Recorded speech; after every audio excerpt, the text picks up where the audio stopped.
Imagine when you look at a Rottweiler, what is the first thing that you see? Do you see some evil dog that's going to attack you?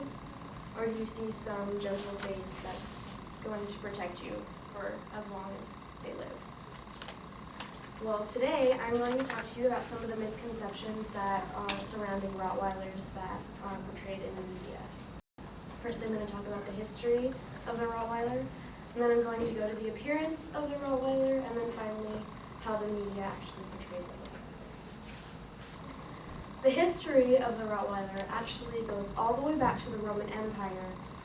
The Romans would bring the Rottweilers with them to help them herd the cattle. That was their food supply. They would take messages between camps, and they would also guard the camps at night while the troops were sleeping. They started out as herding dogs because, as you can see, they're pretty sturdily built, and cows get scared of this. They were named after the town of Rottweil, which is in Germany, and it's a small market town. And in the 18th century, they were actually used kind of like horses or donkeys, and they would pull the carts to market for the sellers. But in the 19th century, the Rottweilers were kind of faded out when the railroads were built. And in fact, in the late 19th century, there was reported that there was only one female Rottweiler in the town of Rottweil because of the railroads. During World War I and World War II, the Rottweilers were brought back, and they were used in the same way that they were used in the Roman Empire, which was to guard camps and send messages between camps.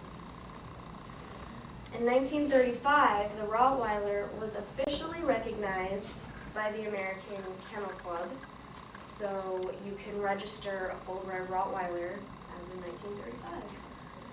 And in the 1990s was a huge era for the Rottweiler. They became the most popular dog, and they were the most registered with the American Kennel Club. They were the #1 dog registered with the American Kennel Club in the 1990s. Now, onto the appearance. The appearance of the Rottweiler, if you see one walking down the street, you're pretty much going to know that it's a Rottweiler, because the majority of it is black fur, and then they have tan markings on the inside of their legs, around their mouth. They've got little expressive eyebrows, which are adorable. It's cute. They've usually got little tan patches on their cheeks too. Their tail is usually a lot shorter than this. It's usually cropped, and it sticks out horizontally, unless they're scared, and then they kind of tuck it down, like they actually have a tail. The coat is usually short to medium length, so it's really easy to take care of. And the undercoat is actually waterproof, which I found was really cool. They usually have a massive skull, but they have really small jowls for the size of their skull. And their temperament, they're usually really good-natured dogs. They're very loyal, they're very obedient, they're very devoted to you. They love kids. They were ranked number 9th most intelligent dog in Stanley Cohen's The Intelligence of Dogs, and I could not find a published date on that, so I'm not sure how long ago that was. And in the year 2000, unfortunately, they became the #1 breed for human fatalities, but that was because they were one of the most popular breeds of dogs in that era. It has since changed to pit bulls, which are, I believe, 57% of human fatalities, whereas Rottweilers are 30%. In the media, Rottweilers are usually portrayed as evil, vicious guard dogs. Usually you see them in German movies where they're attacking the enemy that's trying to get into the German camp or whatever. However, I did find one movie where they are portrayed very well.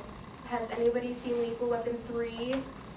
Yes, Lethal Weapon 3, the Rottweiler in the back of the truck that's protecting the firearms that actually ends up helping the cops.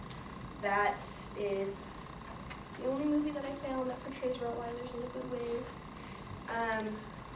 Yeah, so that's just some of the misconceptions, and yep.